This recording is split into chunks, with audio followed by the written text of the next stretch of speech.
choice you're making at one point in your life, and this is an opportunity you only have now. We are assuming that the action made is an adult, because otherwise it fucks it. We think you have the capacity to delete these memories, but they would leave like blank spots and gaps in the footage, and you can therefore like have them be subpoenaed by the state, but you can delete them in the same way you can like shred documents. Because you're an individual, if there are any social net harms of this technology existing, that is not an argument against you having it implanted. It's about what will make you happiest because you have very little marginal impact on the adoption of this technology. And the last thing to note here, because of the action debate, you can choose not to use this technology for particularly fucked up things, like hiding and quite effective like revenge porn, but you can choose not to do that. Few issues in this. Firstly, why the capacity to revisit your memories makes you happier. Secondly, why it has a real and material benefit to your safety. And thirdly, why it improves your engagement and productivity in society. Firstly, why does it make you happier? Firstly, you have more accurate information about your past occurrences and past interactions, and that means you have a better understanding of those interactions and a better understanding of yourself. Because the alternative is the human mind, which is fallible, broken, and like infantile compared to the massive power of this technology.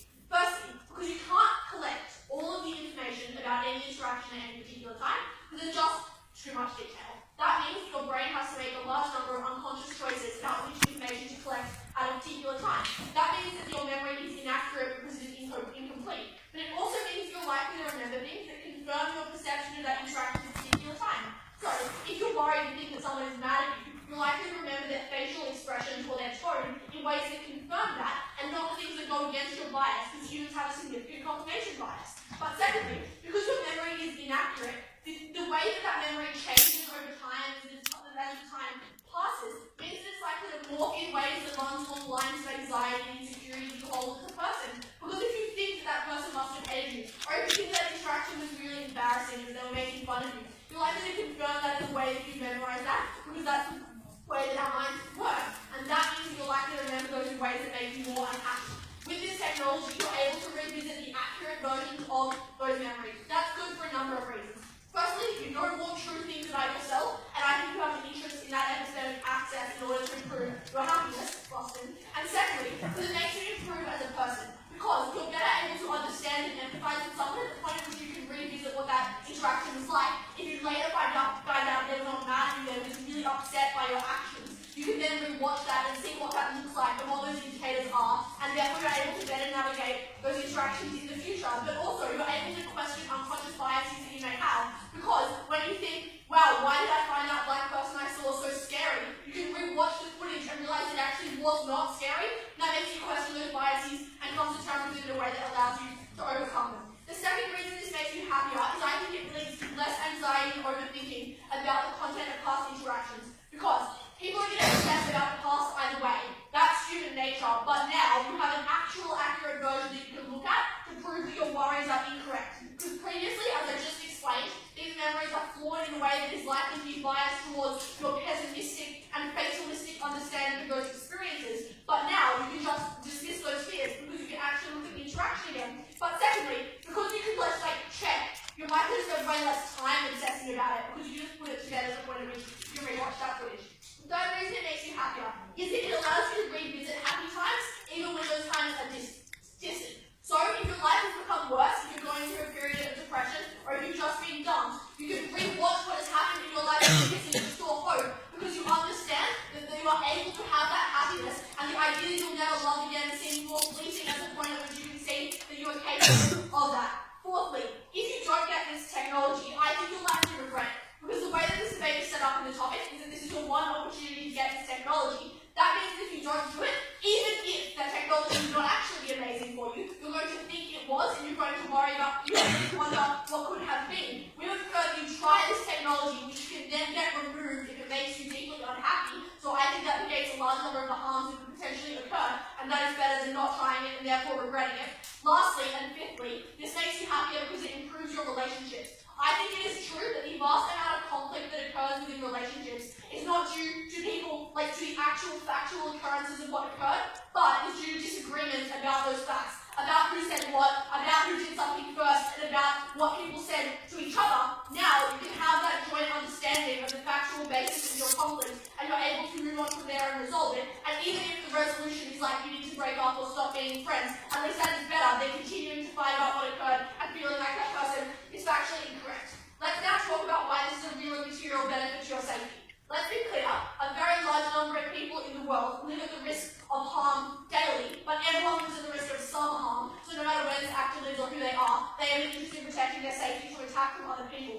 This device is beneficial A, because it means you're less likely to be subject to that sort of attack, because it increases the deterrent effect of that person being caught for that crime, because there will literally be footage of what they did to you, of them mugging you, or of them raping you, and that means they're less likely to do it. You will have an incentive to make this device visible or to tell people that you have this device, and therefore deter that crime. But B, if you're a crime occur, you are more likely to have your claims taken seriously because you have actual evidence of what occurred. I think this would be a huge boon to victims of, for example, domestic violence or sexual assault, because they have actual evidence of the crimes that were committed against them, and it breaks through the he said, she said of our terrible justice system.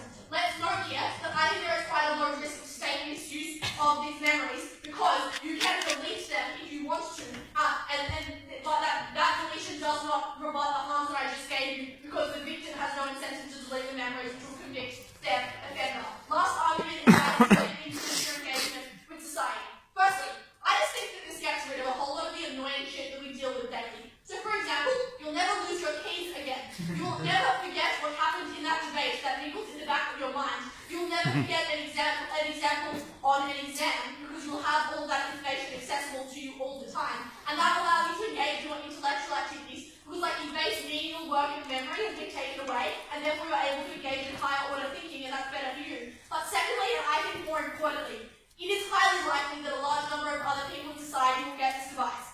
Firstly, because the benefits of the device are really obvious, whereas potential costs or harms are a bit more complicated and a bit more vague. But also, humans are really curious and like trying new shit. Like, see the fact that people do a large amount of Ket occasionally. That means they're likely to get this device, where that implies that others will get it, even if you do not. But secondly, all of the corporate firepower, like advertising and marketing, will be behind this device, so you're likely others will be pressured into it. And lastly, there'll just be social pressure, feeling left out, and worrying you're different. Therefore, if you don't get this device, you're at a huge comparative disadvantage in a large number of areas of life. First, in terms of skills, everyone else will just know all information instantly, and you'll have to look it up on Wikipedia like a fucking peasant. But secondly, you're disadvantaged in areas of employment, because particularly in low-wage jobs, a huge amount of those jobs have potential security risks, like people stealing from the till, people stealing produce, or stealing things sold in that shop. So employers are unlikely to think you are trustworthy if you don't have this brain. They'll think that you're hiding something, but also you're at low risk because they can't demand that they watch this footage. And lastly, I think you're likely to face significant stigma as being weird for not having this device. Others will think that you are hiding something. Potential partners will worry that you are more likely to cheat. Because why would you show me the footage, Sweeney, if that's where you went on a Friday night?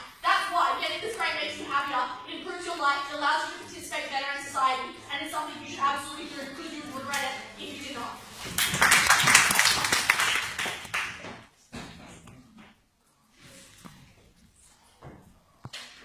Alright, thank you, Steph, for that speech. Now call upon Kevin, the first speaker of the negative team, to open their team case.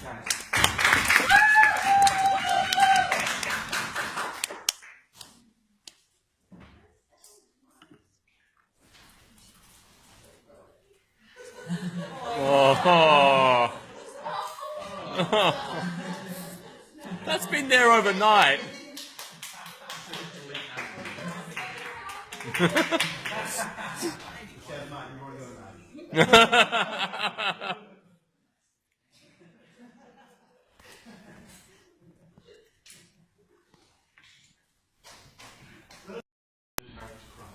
Firstly, there are lots of things that people can do to not reveal their faces in crimes, like they can just cover their face and make themselves easily unidentifiable. Secondly, this actually makes those crimes worse, because if the person who was going to commit the crime anyway in the first place still wants to commit that crime, it just makes it more likely that they'll be incentivized to not shoot out or do something to prevent people from forming memories. But thirdly, the reason this team says that you can delete your memories, victims are the individuals most likely to delete those memories. The fact that you can constantly relive them, the fact that you are likely to constantly relive them, because they weigh heavily upon your mind, means that you're likely to delete those in the first place. And that makes it much worse for those individuals if those cases eventually go to court. Because now you can say, why is it the case that you deleted that evidence? Is it the fact that it doesn't hide up the what we're trying to push to the prosecution? And that is so much more likely in time to screen. And I'll ask three questions substantively. Firstly, why does this make you unhappy while you're using a brain? Secondly, why does this make you unhappy in the long term? And finally, why is this a gross violation of other individuals' consent?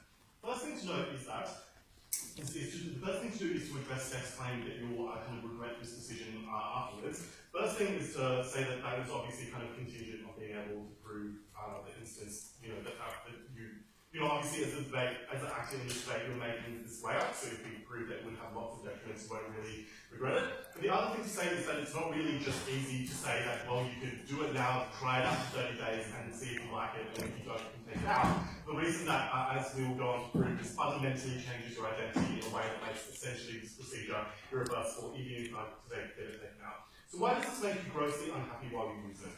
First thing to say is that it just makes you extraordinarily miserable. First thing to say is human interactions are filled with awkwardness. Cannot understand what's going on in the mind of another person, so most people just guess and try to do things that might fit in with what they expect other people will expect from them. And the thing to me is that every conversation that you have with another individual is awkward, which means that you still have the anxiety that Steph talks about, but now, instead of just being able to forget about that anxiety, you constantly replay conversations and constantly reinterpret them. And the problem with Steph's case is that it presumes that the act of reinterpretation of a memory that you undertake is a kind of instantaneous one, that you just think about a memory in your past and you're like, oh no, suddenly I have a lot of clarity. But that is not the case, because if you think about the ways in which humans currently reinterpret memories, they still do the same thing of playing that memory back in their heads and reinterpreting what each and every millisecond of that interaction meant to them. So it's so much more likely that you will do that, and the points of potential anxiety increase under their side. And the second thing to say is that also it makes it more difficult to resolve conflicts, not less, because now it's like now instead of being able to forget minute awkwardness that you might have had in an interaction, you're able to directly point to bits in the past and say, well, why did you say this one particular thing that was immensely hurtful, and you also have said it. Second reason that this makes you incredibly miserable is because you're likely to use it in incredibly self-destructive ways. And that's, you know, borne out by real life example, like the fact that, you know, I stalked my ex for a long time on Facebook and stuff like that. But, all about people do that, apparently.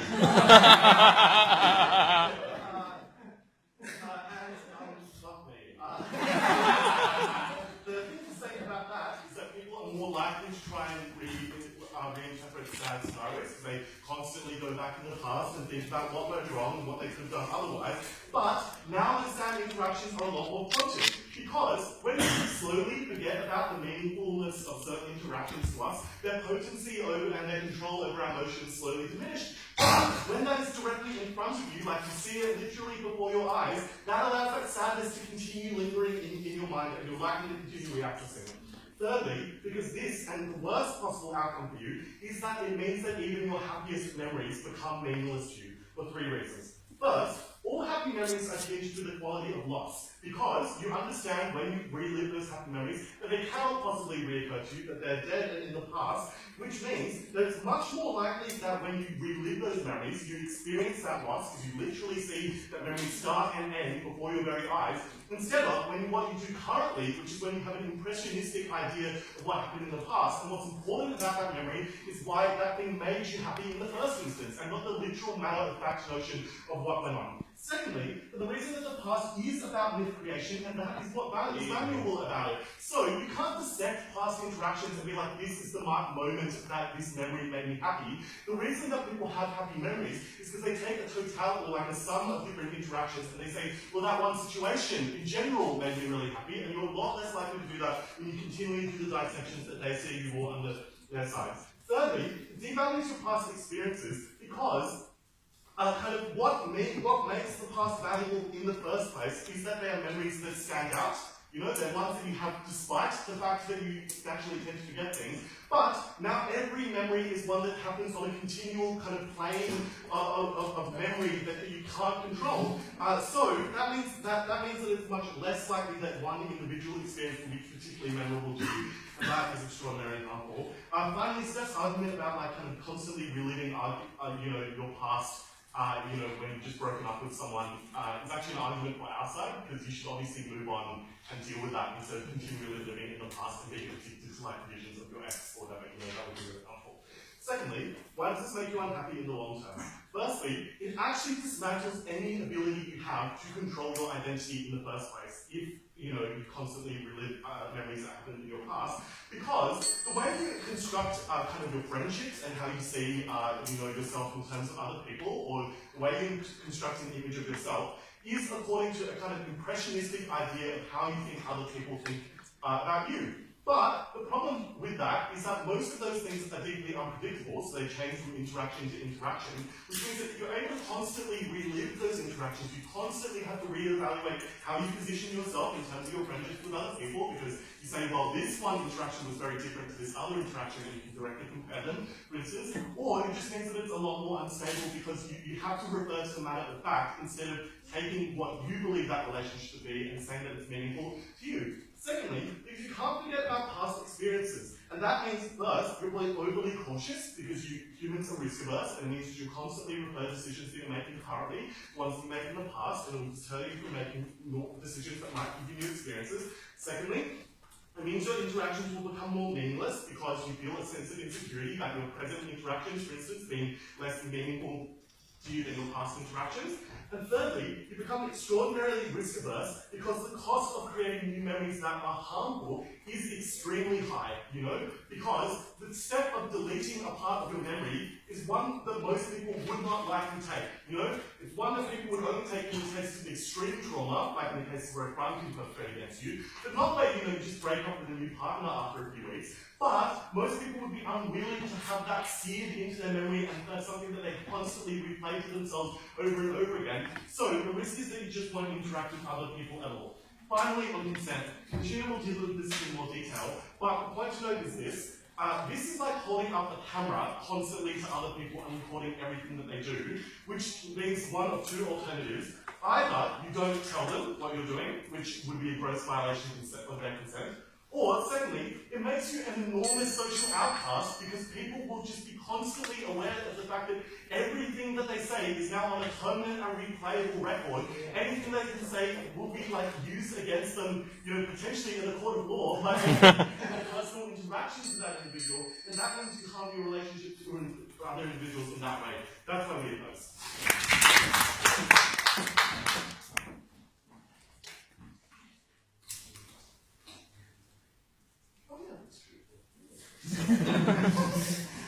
Right, thanks for that speech, Kevin. I now call upon Judy to continue the affirmative test.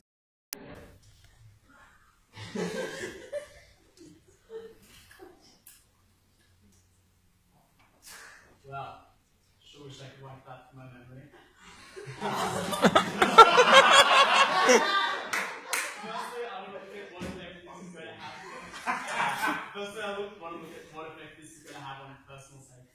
The reason we're starting here is this is the easiest way to understand why the affirmative team is winning the debate.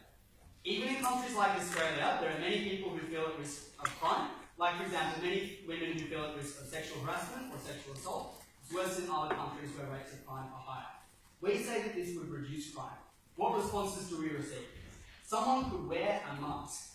Well, most crime is committed by people who are known to you, like, for example, sexual harassment, sexual assault, domestic violence, all of the examples that Steph tells you about in her speech. But there are also other identifying features which might mean that someone is less likely to commit a crime against you, even with a mask. Like, for example, people are less likely to commit crimes in well-lit areas during daytime with CCTV cameras, even wearing masks. That's because they think there are other ways in which they could be identified, even if they would take some steps to prevent it.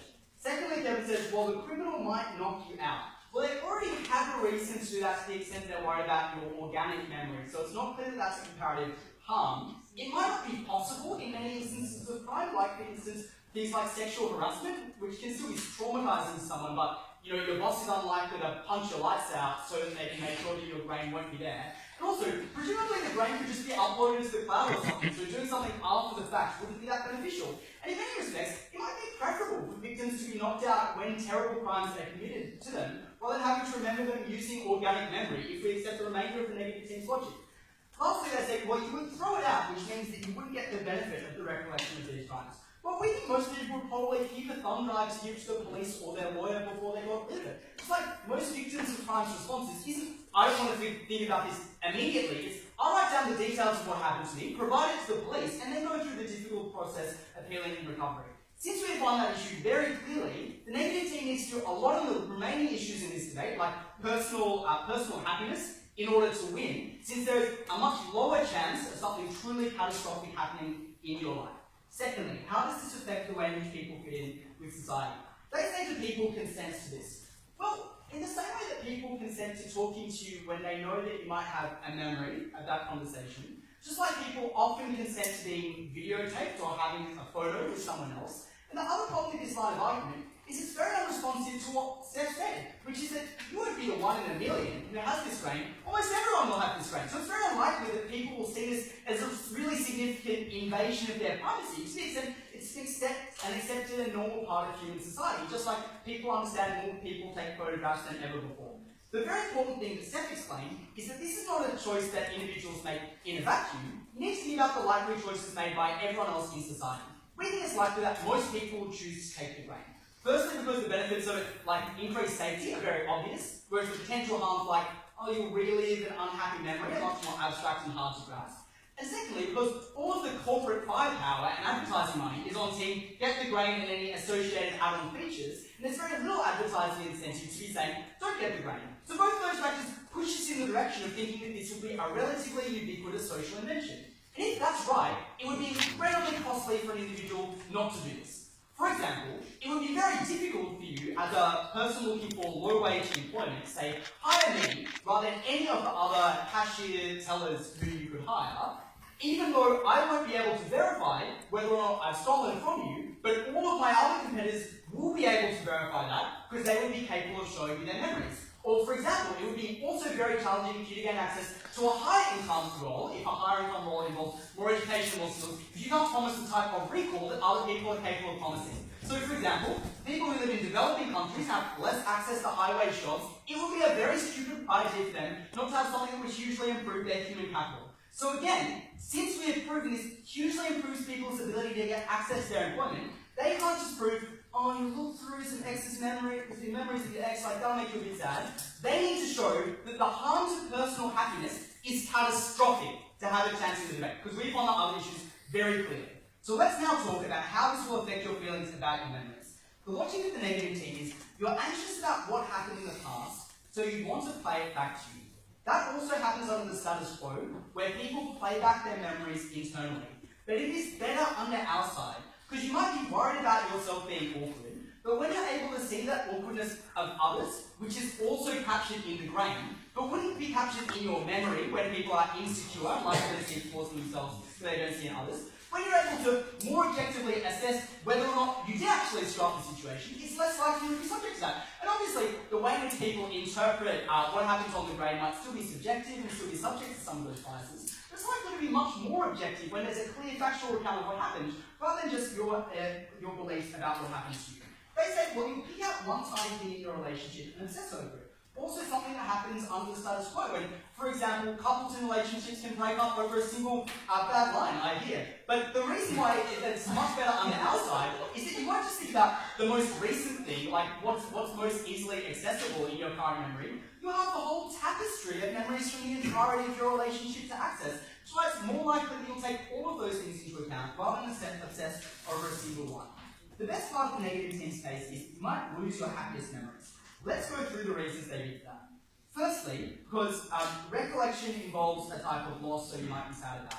So this argument would seem to suggest that, for instance, as human beings have grown more willing to take photographs of their experiences, they've been less willing to have those experiences. We would posit that is not the case, and that the opposite is the case. People are more willing to take risks to get to those memories because they know that they can luxuriate it in it later. But it's also the case that, you know, seeing things lets you recall the happiest elements of it. Like, for example, rather than in the wake of a breakup, just thinking about the sad elements of a relationship, because that's what's most common, you can access all of the other parts of that relationship. So after breaking up with someone, instead of thinking, oh, that was the perfect person for me, like, I'm so depressed about it, you're more likely to think, actually, there were warning signs that made me think to myself, was it a situation in which I was truly happy? And that means it's more likely you're going to understand what's happening. Secondly, they say, people don't just think through single moments, so this won't be a good type of recollection.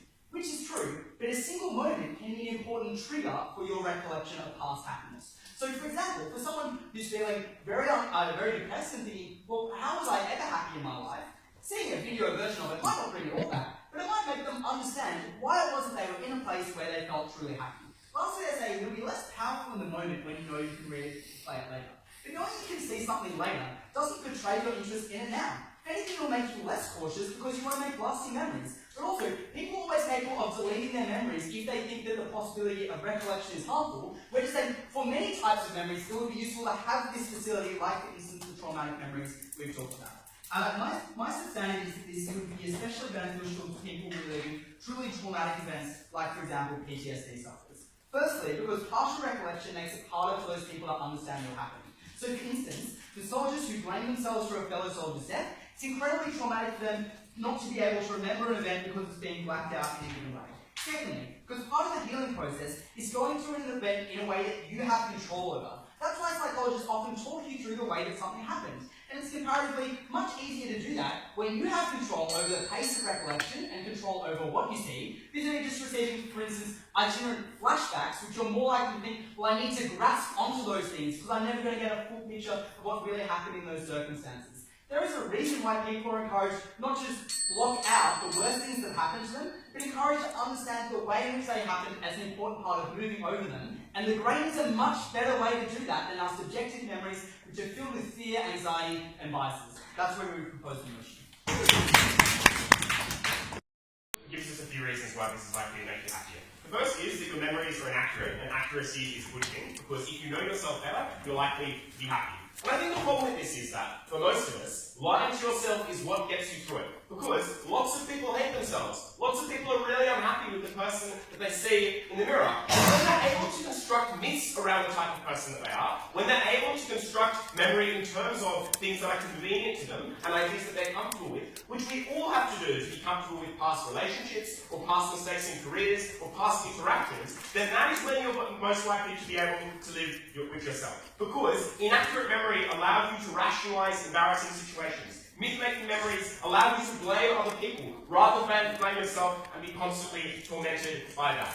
James's response to this is that you are likely to see the awkwardness of others, which will make you feel less bad about your own awkwardness. The problem is, he doesn't engage the analysis Kevin gives you, which is that you are anxious. People are likely to be hugely anxious about this. This is likely to snowball. You're likely to be even more anxious when you have this technology at your disposal. And that means that you're likely to obsess over the mistakes you make, not the obsess of others around you. That means that in the same way that on social media, you don't focus on all the other boring punters, you focus on the pretty people who seem to be having a fantastic time in their lives. Those are the ones you'll be comparing yourselves to. You'll be comparing yourself to the people who you think are far more successful than you, and that anxiety means that the fact you can see the awkwardness of others is not relevant. Because even if this team showed that memories are more accurate, your perception of those memories was not more accurate. All the problems they gave you about why people were bad at engaging with these things or make mistakes in their memory were mistakes in perception too. You would not perceive the other awkward punters, you would perceive and focus on the punters that made you feel worse about yourself, because that is the nature of anxiety, and that is the nature of that kind of constant comparison.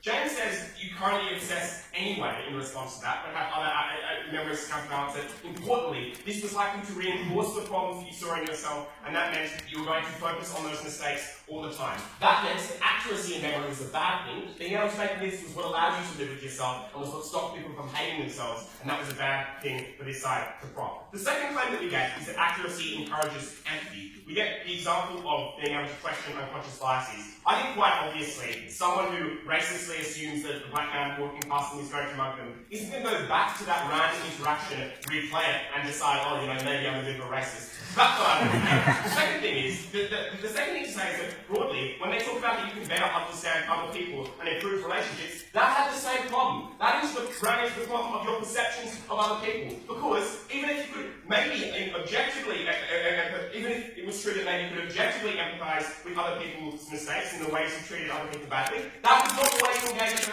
over those videos. Even if memory was objective, your engagement with these videos that you were replaying in your head was not objective, and your perceptions would focus on the bad things they had done and focus on the things that reinforce both your anxieties or your dislike of people, whatever it may be. The third claim we get for why this makes you happy is that you can revisit happy times, which will always tinged with sadness, and because you had to constantly compare it to the present. The example we give you at social media is a compelling one that is not engaged with. Finally, we're told that you're going to regret this when not everyone else does it. That was importantly contingent. We told you this was likely to be a bad thing. We told you that most people were going to get this removed, which was a fucking crazy idea. And that meant that when you saw people removing this technology, you probably weren't going to regret the fact you didn't get it. Importantly, that meant that overwhelmingly, these memories were likely to be bad for you.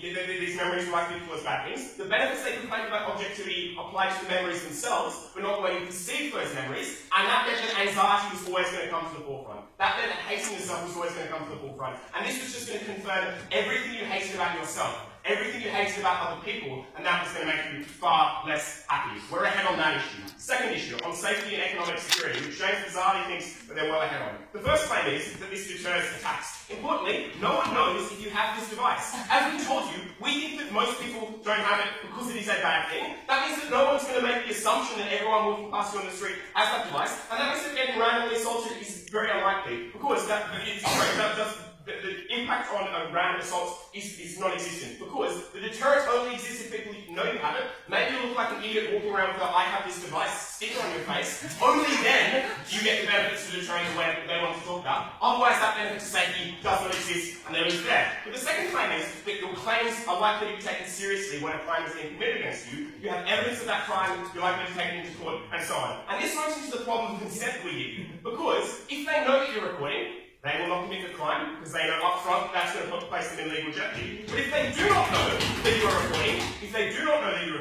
you have illegally recorded an interaction, which makes that evidence inadmissible in court. Because you basically videotape someone without their consent, and that means that it can't be used in court. That means that none of that evidence is legit. And this was not like a memory, this was like the video, as this team concedes, which means that evidence is inadmissible and they don't win there. James's case is that James then claims, in response to Kevin's initial response, which is that people will likely to throw out this evidence, that people won't do it because they likely want to keep stock of that. But especially in the instances they want to talk about, in instances of, for example, domestic violence, where people often felt compelled to look after their partners, even the ones that abuse them, where people often felt uncomfortable about potentially exposing their partners legally, they probably deleted these things immediately. They probably wanted to protect those partners because of the problems that exist in all of these relationships, and that meant that security didn't get any, and that meant that security didn't get any better. The next claim that we get is that you won't be hired in like, for example, lottery and low-paid jobs. Again, that is contingent on everyone doing this, and we think it has unlikely people will, because it's likely to drive them mad, because it's likely to make them feel terrible about themselves.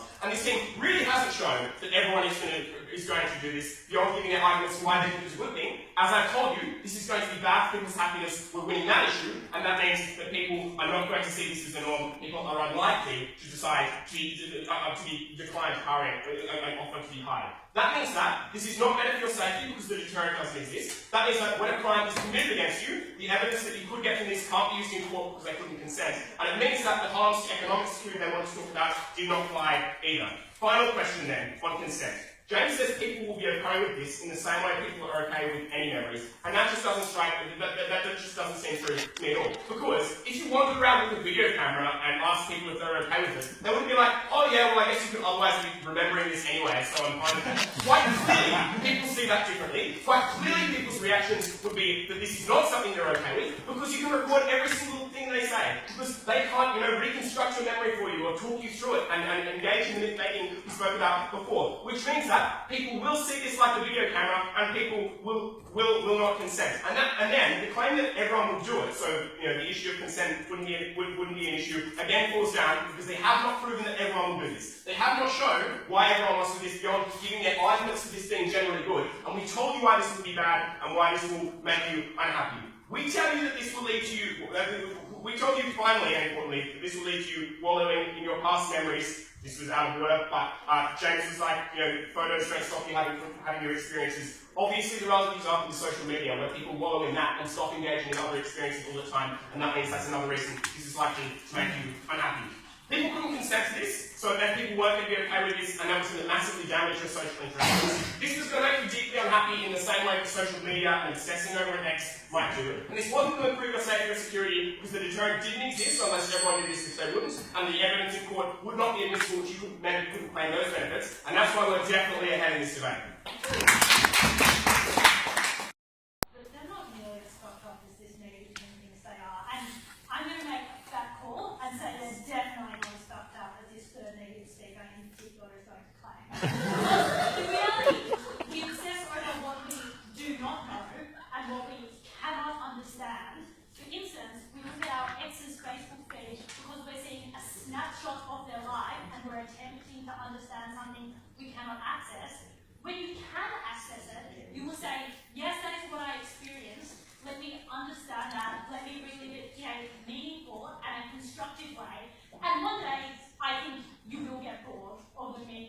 bad shit. You will say, I understand that relationship was bad. You will say, yes, that friendship broke down and I'm sad about it, but I understand it. And the memories that I'm creating now, or the memories of my family, or the memories of other things that have happened in my past, are more important. And the bonus is, I can remember that because I'm not obsessed and only remembering the bad things that have tainted my memories in the past. I'm going to ask two questions in this speech. First, what does this do to your life more broadly, kind of as a citizen with how you engage in society? And then, what does this, like, is the act of going over your memories something that we should want for our own productivity and our own sense of self? Firstly, on your life more broadly, I want to point out here the kind of weird line that this second English speaker now started to try and code. So if it is true that lots of people get it and then remove it, presumably that shows that you didn't work that and could remove it, in which case what we told you at first about the fact that obsessing, uninformedly over whether or not this would have been good for you is really harmful. But secondly, his intention with all of the material, which is the fact that you would be there and you would obsess over these memories so much that you couldn't possibly get over it. So we think it's likely that people do get this and do stay with it, and therefore it is highly reasonable to remain in a society when everybody gets this. Because I just think you should ask yourself, if you said to the average person, would you like to be able to remember everything that's happened, and the person who's asking you that is a multi-million-dollar technology company with a huge advertising budget, I think your average person would say yes, especially if they only had one chance to say yes. So, moving on to the more substantive questions about why you might engage in society worse or better if you have this.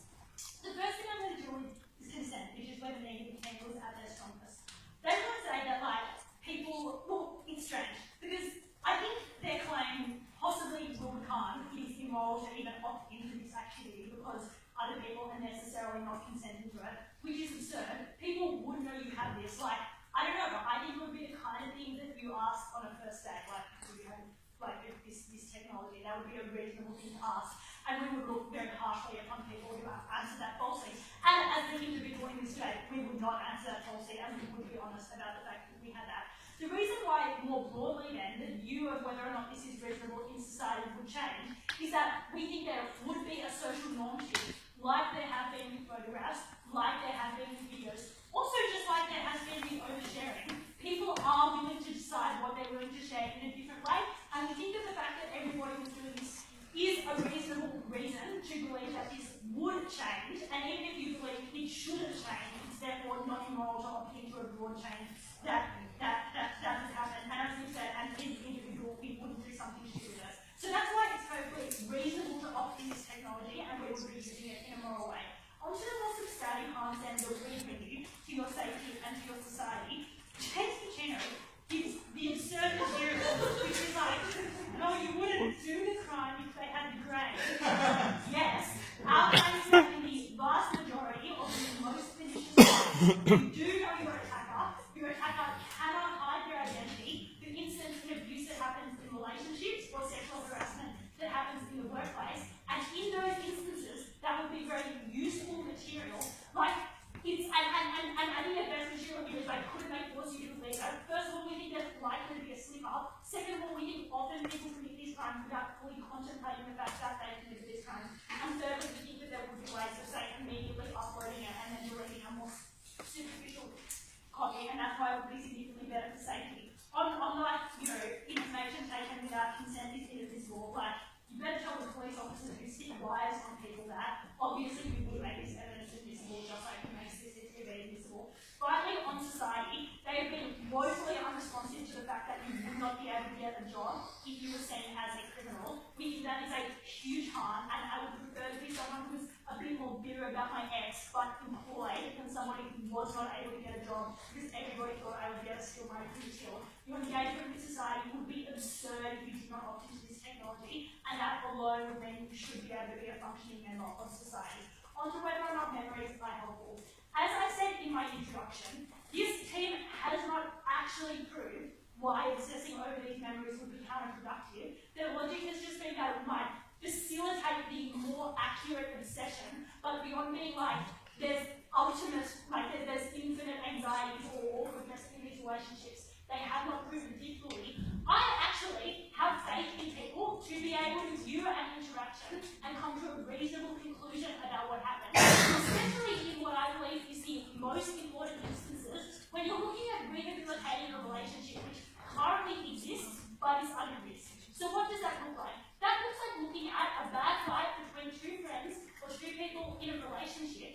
saying, why is it that you said that? You hurt me. And they can't now say, I didn't say that, or you interpreted it the wrong way. They have to confront what actually happened. And maybe they can't confront it in a reasonable way. And you can informally break up because you know that you will never be able to come to terms with your past, rather than the lying and the obfuscating of the memories that everybody has, such that you can't actually contemplate it. Because the other thing to note here is they're like, you need to lie about your past to be happy. But just ask yourself, would you think a person who says, I constantly lie to myself about what happened in my past and don't dare think about it is happier? Or somebody who says, I regularly self-reflect about what has happened in the past with my friends and my partner, and we discuss that in a rational way, and we move on. Obviously, the second person is happier because your past does influence you, and lying about it is only ever going to have a superficial effect on your happiness. So even if there was more short-term pain in contemplating these memories in a more reliable way, we think that is significantly better. So that obviously functions on the level of friendship and on the level of relationship, but it also functions on the more serious level of things like having had a serious trauma in your life, whether that be PTSD or a death, which we told you in a second, which was not responded to. Because the reality of memories is often our saddest and our happiest memories are the ones that we are worst at remembering. When something traumatic happens to us, we write it out. When something wonderful happens to us, we're not documenting those memories. That is what we lose. And we get pain from not being able to contemplate it, or pain from being able to forget it. Then, it all blurs together. No one fucking does it. You're not like, oh, here's my wedding day. Here's me going to how do I possibly tell the difference instead of record to the same level? Maybe you will tell the difference by the emotions it generates. And it's good that those happy memories can be preserved with accuracy and a way that you can contemplate and a way that you can see as realistic, rather than tinged by either a mysticism you cannot possibly recreate or a horror which you cannot possibly contemplate. What traumatizes people is the unknown, is a lack of knowledge, and is an inability to understand what happened to them. We fix that. We allow people to have reasonable conversations with themselves and with others, and that is why you absolutely should go with technology.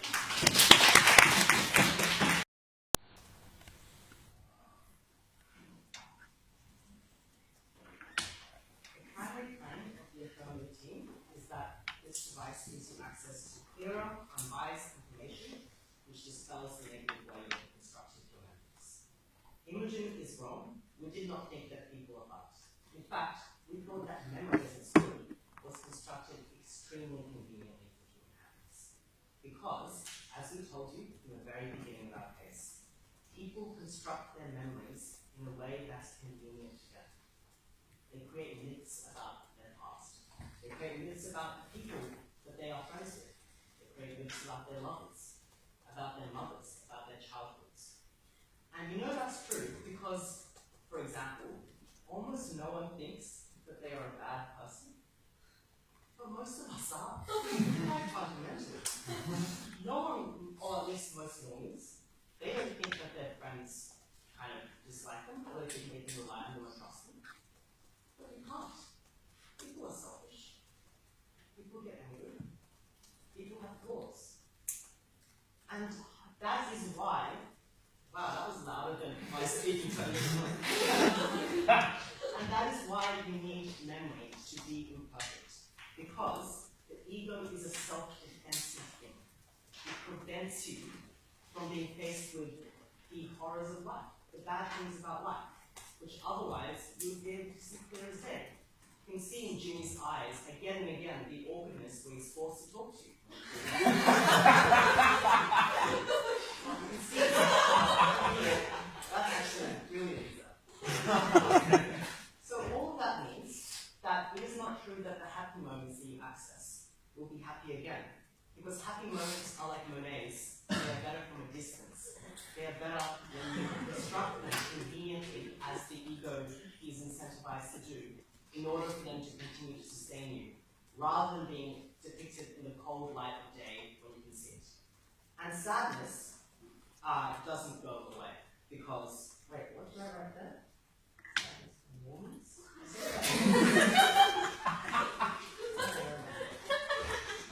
Oh yeah, and sad memories are more likely to be forgotten forgotten in our world, then you're more likely to forget them because that's how you keep living, and your ego wants you to keep living. But what happens in their world is you can just see it again, and all the work that your mind did to try and forget the things that made you dislike yourself, or dislike the people around you, or fear the people around you, comes back. And that is why, just in terms of your access, in terms of these memories, you're likely to be more unhappy. Secondly, in terms of your capacity to move on from things. When people try to move on, they do new things. And when people do those things, they try not to compare those things to other things, because obviously that ruins it, and you want to try and live in them. And when they are moving on from those things, they try to forgive and forget. But we are always tempted to be born back, like boats, by the currents of the past. We look at photographs, we, as they can see, dwell on our memories. And that's the problem with the affirmative teens model, is that this is like, you know, the fucking Garden of Eden apple of temptation. This is what means that you can so easily rewatch anything that happens to you, whether it be sad or whether it be happy. And that is why, in terms of comparing yourself to others, what James tells you is that social media leads to a huge rise in mental health problems, like such that it affects like 1 in 6 of young people, for the reason that it means people are constantly comparing their present moment to their happiest moments, and therefore feeling inadequate about the life that they currently lead. And it is so much easier to do it in their world, because you can easily access it. And that is why, when people are trying to move on from traumas, they don't do the thing that the affirmative team thought you wanted to do, which was like, you know, like look at photos of your abuser and like confront them, or like, you know, when your grandfather dies, you don't like look at his photograph obsessively. What you do is you try to forget them, because it is not true that what terrifies us is a lack of knowledge. What traumatizes us is knowledge. Knowledge of loss, knowledge of pain, certainty that something bad has happened to you. And that is what the affirmative team provides for these individuals. And all of those arguments also prove that you can't just opt out. You can't just take this thing out of your brain, because once you have it, you're hooked. You're tempted when you're feeling sad to look back on the things that make you sad self-destructively. You're tempted when you want to feel happy to look back at the things that made you happy, and therefore you won't take this out. At that point, people, just in terms of their internal lives, will be, I think, Jimmy's version of catastrophically more unhappy than they were. Okay, now to move on to the kind of more boring material that the affirmative team was stronger on, which is about jobs and relationships, etc. So, in terms of their arguments about jobs and relationships, they are clearly contingent on people's lives, when they access this technology, being more active, right? Because like, in order for someone to be, you know, a good competitor for you, when you're applying for an interview, they have to go to that interview, they have to pursue that experience. But our claim is that your life will become significantly more inactive as a result of this, and therefore that argument does not stand. Here are our claims.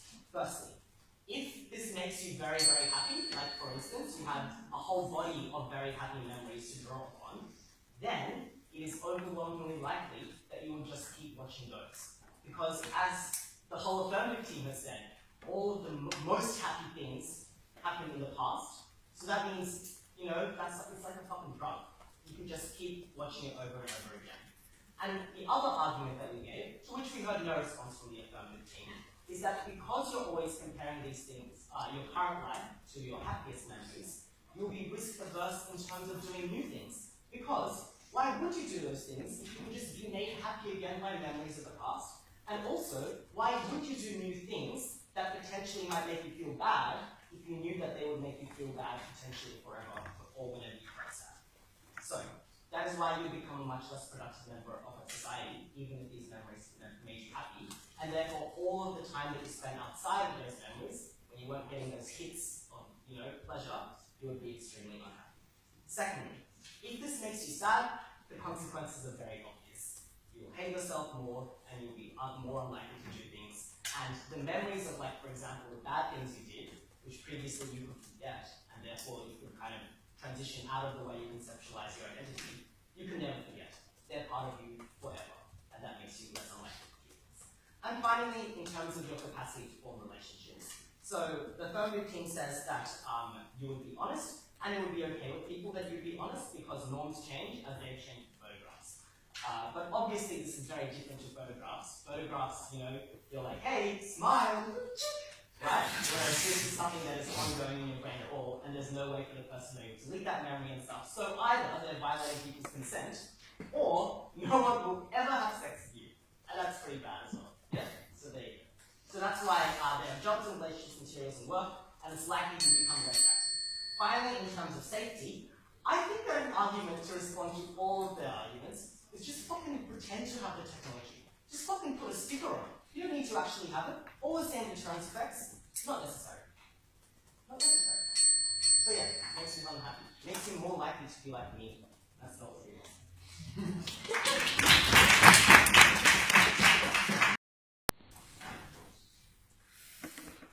I diagnose the problem of the affirmative team as this.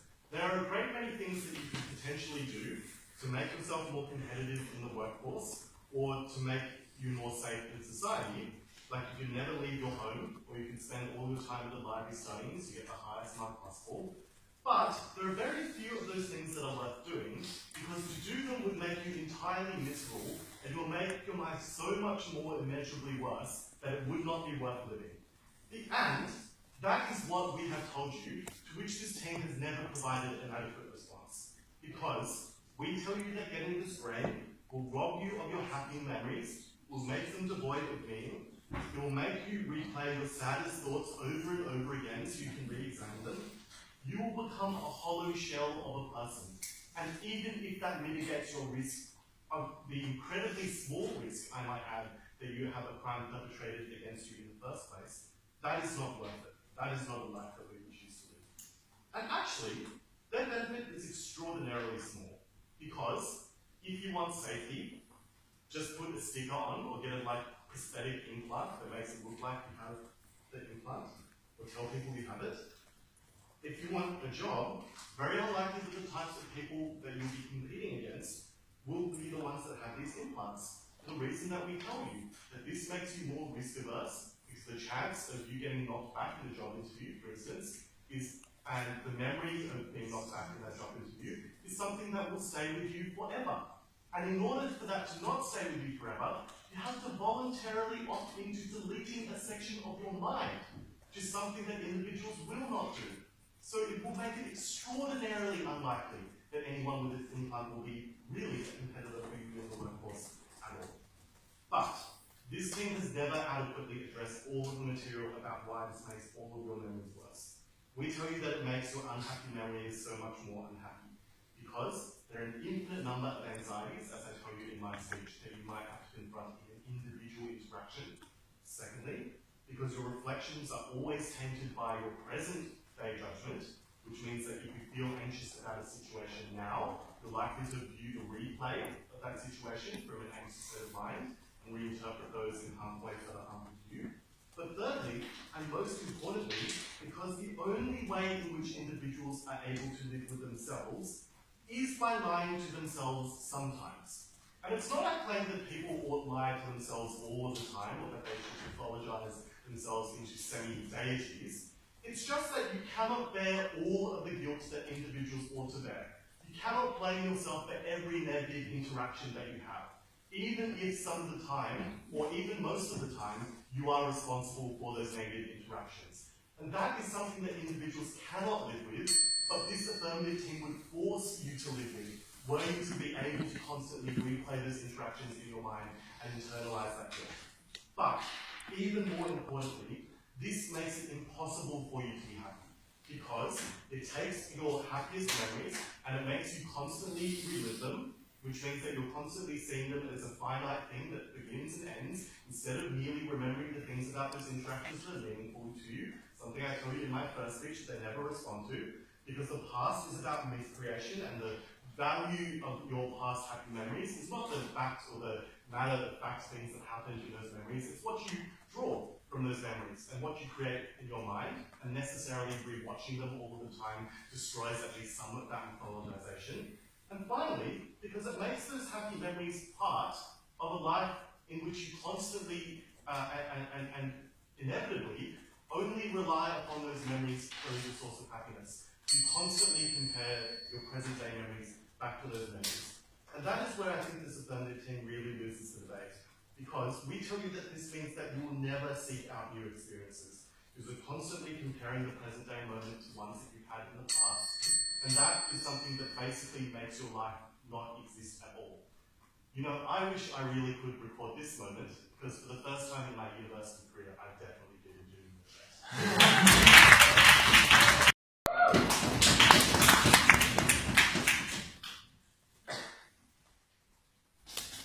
If memory, selection, and construction were a series of conscious choices, maybe the negative case would win this debate. But it wasn't. So if our greatest flaw was our fear and our insecurity, that was what would control, importantly, unconscious myth-making about the past. Do you know what does allow a series of intentional choices about how you choose to remember what has happened to you? This device, and that seems good. Two issues in this reply. Firstly, are there exclusive harms to the brain? And secondly, what are the exclusive benefits? So, harms. There were no harms that were exclusive to this brain. Because the important thing to note here is that all of the negative harms of this device were matters of degree, not differences in kind, as compared to things that already exist. Boston's speech literally did not deal with the comparative of organic memory, which I think was probably a strategic error. So they say things like you relive what occurred, you don't move on. That is true of all memory. You can do things like look at the text message of someone who has dumped you. You can do things like look at selfies and when you are happy. So maybe this makes it slightly worse, but I just think you will spend the same amount of time doing those self-destructive things. The next thing they say is that you're tied to your past and can't construct your identity. That is an argument against all photographs. It is an argument against Facebook profiles. It is an argument against remembering anything. They say that the collecting footage of other people violates their consent. Firstly, again, that's a matter of degree in terms of things like remembering what people have said and telling other people. But secondly, and importantly, they never explain why, even if this is immoral, that is something the actor in this debate should care about. Maybe it's an argument for banning this device. It's not an argument for this person making a choice on that basis because people are self-interested. The next thing to say here is that people will become risk-averse, but we tell you at Judy's speech that there is an exactly symmetric benefit of wanting to seek out positive experiences that are more impactful to you, so that comes out in the wash. Because of this is just a more extreme version of a lot of other things that we already let people do, and if people are so self-destructive that they will misuse it, they will also misuse those other things. That meant that even in the absolute best case scenario for this negative team, we get a slight increase in the problems that occur under the status quo. That is less important than what I'm going to do in the next issue, which is show you that there are new, significant, and unique benefits of the grain that you cannot get in other ways. So what are those benefits? The first and clearest difference is the accuracy of the memory. We tell you that you can move on, that you get more information because you have an accurate recording of what occurred, and that leads to less anxiety and overthinking. They say that inaccuracy and the ability to construct myths is actually what keeps you from hating yourself, but that wasn't what responsive to what I told you at first speaker, and Judy and Imogen both also told you, which is that this flexibility, this fallibility, is likely to make those memories worse, not better. Because the question is, what direction does myth-making go in? They just assert that you're likely to do it in a way that helps you and defends you, but that would rely on this being a conscious choice. But it's not. It's unconscious, and therefore, because you are anxious, because you have the fear that this negative team relies upon in their argument, you're likely to confirm those fears and those anxieties in the way you construct this myth. But also note that if their logic is true, and that you do have a conscious control over making those myths, you could also do the exact analogous thing with this device, which is constantly construct a myth by deleting that footage. The next benefit we tell you is this allows you to better process trauma. Jimmy tells you this in substantive to no response, which is devastating for the negative team, because this is an independent way we can win this debate. Because for the people whose memories are most impactful for them, we tell you that the specific means of accessing those memories, as compared to the alternative of them having flashbacks and no control over, for example, the speed with which they do that, that is better, and that is debate winning. The third benefit is that this is just really cool and useful to your life. So things like perfect recall, things like increasing your analytical capacity, and that often does not depend on the idea that everyone will do it, because they're just advantages to you. But fourthly, we tell you, this does put